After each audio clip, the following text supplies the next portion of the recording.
आप सभी के समक्ष पौष मास की पूर्णिमा की कथा प्रस्तुत कर रही हूँ। पौष मास सूर्य देव का महीना होता है और पूर्णिमा चंद्रमा की तिथि है। इसीलिए पौष पूर्णिमा को सूर्य और चंद्रमा के संगम की तिथि कहा जाता है। पौष पूर्णिमा के दिन सूर्य और चंद्रमा दोनों की पूजा करने से और पौष पूर्णिमा की कथा सुनने से सभी मनोकामनाएं पूर्ण होती हैं और जीवन में आ रही सभी बाधाओं से छुटकारा मिलता है। इस दिन तिल, गुड़ तथा कंबल आदि के दान का विशेष महत्व है। आइए शुरू करते हैं पौष पूर्णिमा की कथा। ओम गणेशाय नमः। बोलो बांके बिहारी लाल की जय, शिव शंकर भगवान की जय, अम्बे मात की जय। द्वापर युग में एक बार यशोदा माँ ने श्री कृष्ण से कहा, हे कृष्ण, तुम सारे संसार के उत्पन्न करता, पालनहारी तथा संहार करता हो। आज मुझे कोई ऐसा व्रत बताओ जिसको करने से मृत्यु लोक में भी स्त्रियों को विधवा होने का भय ना रहे तथा यह व्रत सभी मनुष्यों की मनोकामनाएं पूर्ण करने वाला हो। श्री कृष्ण कहने लगे, हे माता, तुमने अति सुंदर प्रश्न किया है। मैं तुमसे ऐसे एक व्रत को विस्तार से कहता हूँ। सौभाग्य की प्राप्ति के लिए स्त्रियों को 32 पूर्णमासियों का व्रत करना चाहिए। इस व्रत को करने से स्त्रियों को सौभाग्य की प्राप्ति होती है। यह व्रत अचल सौभाग्य देने वाला एवं भगवान शिव के प्रति मनुष्य मात्र की भक्ति को बढ़ाने वाला है। यशोदा जी कहने लगी, हे कृष्ण, सर्वप्रथम इस व्रत को मृत्यु लोक में किसने किया था? इसके विषय में विस्तार से मुझे बताओ। श्री कृष्ण कहने लगे, इस भूमंडल पर अनेक प्रकार के रत्नों से परिपूर्ण कातिका नाम की एक नगरी थी। वहां चंद्रहास नामक राजा राज्य करता था। उसी नगर में धनेश्वर नाम का एक ब्राह्मण था और उसकी स्त्री अति सुशीला रूपवती थी। दोनों ही उस नगरी में बड़े प्रेम से रहते थे। घर में धन धान्य आदि की कोई कमी नहीं थी, परंतु उनको बहुत बड़ा दुख था कि उनकी कोई संतान नहीं है। एक समय एक बड़ा योगी उस नगरी में आया। वह योगी उस ब्राह्मण के घर को छोड़कर अन्य सभी घरों से भिक्षा लेकर भोजन किया करता था। वह रूपवती से कभी भिक्षा नहीं लेता था। एक दिन वह योगी रूपवती से भिक्षा न लेकर किसी अन्य घर से भिक्षा लेकर गंगा किनारे जाकर भिक्षान्न को प्रेम पूर्वक खा रहा था कि धनेश्वर ने योगी का यह सब कार्य देख लिया। अपनी भिक्षा के अनादर से दुखी होकर धनेश्वर योगी से बोला, हे महात्मन, आप सब घरों से भिक्षा लेते हैं परंतु मेरे घर की भिक्षा कभी नहीं लेते, इसका क्या कारण है? योगी ने कहा कि निसंतान के घर की भीख पतितों के अन्न के तुल्य होती है और जो पतितों का अन्न खाता है वह भी पतित हो जाता है। क्योंकि तुम निसंतान हो, इसलिए पतित हो जाने के भय से मैं तुम्हारे घर की भिक्षा नहीं लेता। धनेश्वर यह बात सुनकर बहुत दुखी हुआ और हाथ जोड़कर योगी के पैरों में गिर गया और कहने लगा, हे महाराज, यदि ऐसा है तो आप मुझको पुत्र प्राप्ति का उपाय बताइए। आप सर्वज्ञानी हैं, मुझ पर कृपा कीजिए भगवान। मेरे घर में धन की कोई कमी नहीं है, परंतु मैं पुत्र न होने के कारण अत्यंत दुखी हूँ। आप मेरे इस दुख का हरण करें। आप सामर्थ्यवान हैं। यह सुनकर योगी कहने लगे, हे ब्राह्मण, तुम चंडी की आराधना करो। घर आकर उसने अपनी स्त्री से सब वृतांत कहा और स्वयं तप करने के लिए वन में चला गया। वन में जाकर उसने चंडी की उपासना की और उपवास किए। चंडी ने 16वें दिन उसको स्वप्न में दर्शन दिया और कहा, हे धनेश्वर, जा, तेरे घर पुत्र होगा, परंतु वह 16 वर्ष की आयु में ही मृत्यु को प्राप्त हो जाएगा। यदि तुम दोनों स्त्री पुरुष 32 पूर्णमासियों का व्रत विधि पूर्वक करोगे तो वह दीर्घायु हो जाएगा। जितनी तुम्हारी सामर्थ्य हो, आटे के दिए बनाकर शिवजी भगवान का पूजन करना, परंतु पूर्णमासी के व्रत 32 होने चाहिए। प्रातःकाल होने पर इस स्थान के समीप ही तुम्हें आम का वृक्ष दिखाई देगा। उस पर चढ़कर तुम एक फल तोड़कर शीघ्र ही अपने घर चले जाना और अपनी स्त्री से सब वृतांत कहना। ऋतु स्नान के पश्चात वह स्वच्छ होकर श्री शंकर भगवान का ध्यान करके उस फल को खा लेगी। तब शंकर भगवान की कृपा से उसको गर्भ हो जाएगा।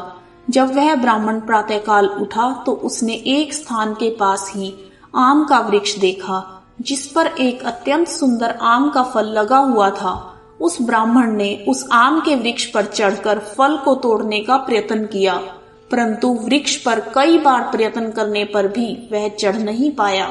तब उस ब्राह्मण को बहुत चिंता हुई और विघ्न विनाशक श्री गणेश भगवान जी की वंदना करने लगा। हे दयानिधे, अपने भक्तों के विघ्नों का नाश करके उनके मंगल कार्यों को करने वाले, दुष्टों का नाश करने वाले, रिद्धि सिद्धि प्रदान करने वाले, आप मुझ पर कृपा करके इतना बल दें कि मैं अपने मनोरथ को पूर्ण कर सकूं। इस प्रकार गणेश जी की प्रार्थना करने पर उनकी कृपा से धनेश्वर वृक्ष पर चढ़ गया और उसने सुंदर आम के फल को तोड़ लिया। उसने सोचा कि जो वरदान से फल मिला था वह यही है और कोई फल तो दिखाई नहीं देता। उस धनेश्वर ब्राह्मण ने जल्दी से घर जाकर अपनी स्त्री को वह फल दे दिया और उसकी स्त्री ने अपने पति के कहे अनुसार उस फल को खा लिया और वह गर्भवती हो गई। देवी जी की असीम कृपा से उसे एक अत्यंत सुंदर पुत्र उत्पन्न हुआ जिसका नाम उन्होंने देवीदास रखा। माता पिता के हर्ष और शोक के साथ वह बालक शुक्ल पक्ष के चंद्रमा की भांति अपने पिता के घर में बड़ा होने लगा। भवानी की कृपा से वह बालक बहुत ही सुंदर, सुशील, विद्या पढ़ने में बहुत ही निपुण हो गया। दुर्गा जी की आज्ञानुसार उसकी माता ने 32 पूर्णमासी का व्रत रखना आरंभ कर दिया जिससे उसका पुत्र बड़ी आयु वाला हो जाए।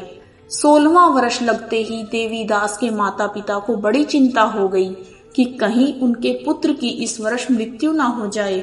इसलिए उन्होंने अपने मन में विचार किया कि यदि यह दुर्घटना उनके सामने हो गई तो वो कैसे सहन करेंगे।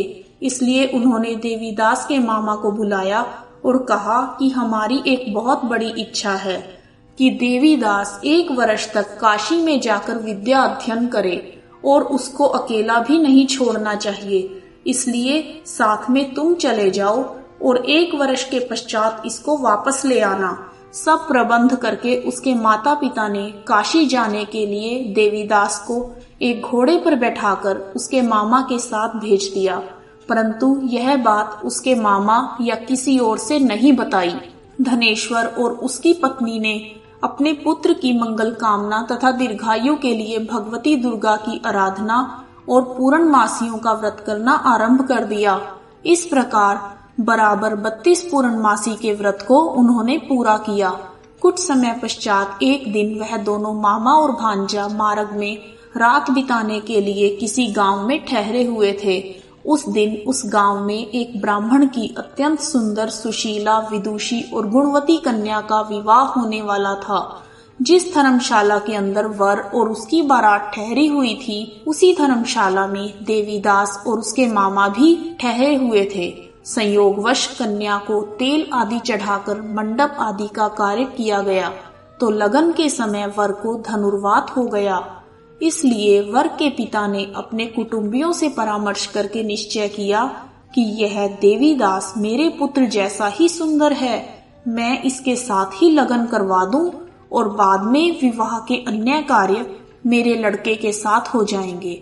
ऐसा सोचकर देवीदास के मामा से जाकर बोला कि तुम थोड़ी देर के लिए अपना भांजा हमें दे दो जिससे विवाह के लगन का सब कार्य सुचारू रूप से हो सके। तब उसका मामा कहने लगा कि जो कुछ भी मधु पर्क आदि कन्यादान के समय वर को मिले वह सब हमें दे दिया जाए तो मेरा भांजा इस बारात का दूल्हा बन जाएगा। यह बात वर के पिता ने स्वीकार कर लेने पर उसने अपना भांजा वर बनने के लिए भेज दिया और उसके साथ सब विवाह कार्य रात्रि में विधि पूर्वक संपन्न हो गया। पत्नी के साथ वह भोजन करने लगा तो अपने मन में सोचने लगा, ना जाने यह किसकी स्त्री होगी। वह एकांत में इसी सोच में गर्म श्वास छोड़ने लगा। और उसकी आंखों में आंसू भी आ गए। तब लड़की ने पूछा कि क्या बात है, आप इतने उदासीन व दुखी क्यों हो रहे हैं। तब उसने सब बातें जो वर के पिता व उसके मामा में हुई थी लड़की को बता दी। तब कन्या कहने लगी, यह ब्रह्म विवाह के विपरीत कैसे हो सकता है। देव, ब्राह्मण और अग्नि के सामने मैंने आपको ही अपना पति माना है, इसलिए आप ही मेरे पति हैं। मैं आपकी ही पत्नी रहूंगी, अन्य किसी की कदापि नहीं। तब देवीदास ने कहा, ऐसा मत करिए, क्योंकि मेरी आयु बहुत कम है। मेरे पश्चात आपकी क्या गति होगी। इन बातों को अच्छी तरह से विचार कर लो। परंतु वह दृढ़ विचार वाली लड़की थी। वह बोली, जो आपकी गति होगी वही मेरी गति होगी। हे स्वामी, आप उठिए और भोजन कीजिए, आप निश्चय ही भूखे होंगे। इसके बाद देवीदास और उसकी पत्नी दोनों ने भोजन किया तथा शेष रात्रि वे सोते रहे। प्रातःकाल देवीदास ने अपनी पत्नी को 3 नगों से जड़ी हुई एक अंगूठी दी, एक रुमाल दिया और बोला, हे प्रिय, इसे लो और संकेत समझकर स्थिर चित्त हो जाओ। मेरा मरण और जीवन जानने के लिए एक पुष्प वाटिका बना लो, उसमें सुगंधी वाली एक नवमल्लिका लगाओ, उसको प्रतिदिन जल से सिंचा करो और आनंद के साथ खेलो कूदो तथा उत्सव मनाओ। जिस समय और जिस दिन मेरा प्राणांत होगा ये फूल सूख जाएंगे, और जब ये फिर से हरे हो जाएं तो जान लेना कि मैं जीवित हूँ। यह बात निश्चय करके समझ लेना, इसमें कोई भी संशय नहीं है। इतना कहकर देवीदास वहां से चला गया। प्रातःकाल होते ही वहां पर गाजे बाजे बजने लगे और जिस समय विवाह कार्य समाप्त करने के लिए वर तथा सब बाराती मंडप में आए तो कन्या ने वर को भली प्रकार से देखकर अपने पिता से कहा, यह मेरा पति नहीं है। मेरा पति वही है जिसके साथ रात्रि में मेरा पाणी ग्रहण हुआ था। इसके साथ मेरा विवाह नहीं हुआ। यदि यह वही पुरुष है तो बताए, मैंने इसको क्या दिया। मधुपर्क और कन्यादान के समय जो भूषण आदि दिए गए थे उन्हें दिखाए तथा रात में मैंने क्या गुप्त बातें इनसे कही वह सब सुनाए। पिता ने उसके कहे अनुसार वर को बुलवाया। कन्या की यह सब बातें सुनकर वह कहने लगा, मैं कुछ भी नहीं जानता। इसके पश्चात लज्जित होकर वह अपना सा मुंह लेकर चला गया और सारी बारात भी अपमानित होकर वहां से लौट गई।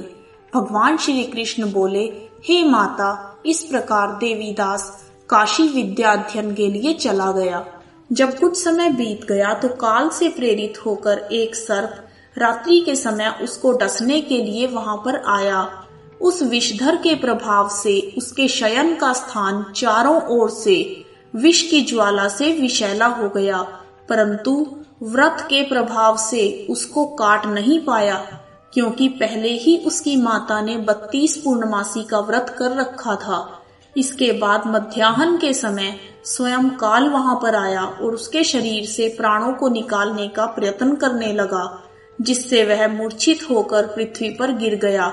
भगवान की कृपा से उसी समय माता पार्वती जी के साथ भगवान शंकर वहां पर आ गए। उसको मूर्छित दशा में देखकर पार्वती जी ने भगवान शंकर से प्रार्थना की कि हे महाराज, इस बालक की माता ने पहले ही 32 पूर्णिमा का व्रत पूरा किया था, जिसके प्रभाव से हे भगवान आप इसको प्राणदान दें। भवानी के कहने पर भक्त वत्सल भगवान श्री शिवजी भगवान ने उसको प्राणदान दे दिया। इस व्रत के प्रभाव से काल को भी पीछे हटना पड़ा और देवीदास स्वस्थ होकर बैठ गया। उधर उसकी स्त्री उसके काल की प्रतीक्षा किया करती थी। जब उसने देखा कि उस पुष्प वाटिका में पुष्प कुछ भी नहीं रहे तो उसको अत्यंत आश्चर्य हुआ कि जब वह जैसे ही हरी भरी हो गई तो वह जान गई कि अब उसका पति ठीक ठाक है, वह जीवित हो गया है। यह देखकर वह बहुत प्रसन्न हो अपने पिता से कहने लगी, पिताजी, मेरे पति जीवित हैं, आप उनको ढूंढिए। जब 16वां वर्ष व्यतीत हो गया तो देवीदास भी अपने मामा के साथ काशी से चल दिया। इधर उसके ससुर उसको ढूंढने के लिए अपने घर से जाने वाले ही थे कि वह दोनों मामा भांजा वहां पर आ गए। उनको आया हुआ देखकर उसके ससुर को बहुत प्रसन्नता हुई और वह प्रसन्नता के साथ उन्हें अपने घर ले गए। उस समय नगर के निवासी भी वहां इकट्ठे हो गए और सबने निश्चय किया कि अवश्य ही इसी बालक के साथ कन्या का विवाह हुआ था। उस बालक को जब कन्या ने देखा तो पहचान लिया और कहा, यह तो वही है जो संकेत करके गया था। तदुपरांत सभी कहने लगे, भला हुआ जो यह आ गया है, और सब नगरवासियों ने आनंद मनाया।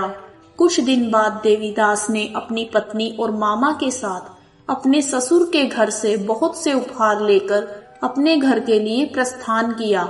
जब वह अपने गांव के निकट पहुंच गए तो कई लोगों ने उसको देखकर उसके माता पिता को पहले ही खबर दे दी कि तुम्हारा पुत्र देवीदास अपनी पत्नी और मामा के सहित आ रहा है। ऐसा समाचार सुनकर पहले तो माता पिता को विश्वास ही नहीं हुआ, परंतु जब और लोगों ने भी आकर यही बात उन्हें बताई तो उनको बड़ा आश्चर्य हुआ।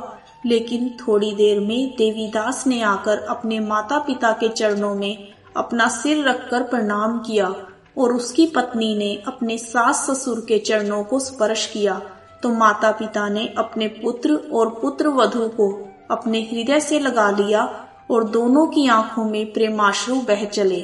अपने पुत्र और पुत्र वधू के आने की खुशी में धनेश्वर ने बड़ा भारी उत्सव किया और ब्राह्मणों को दान दक्षिणा देकर प्रसन्न किया।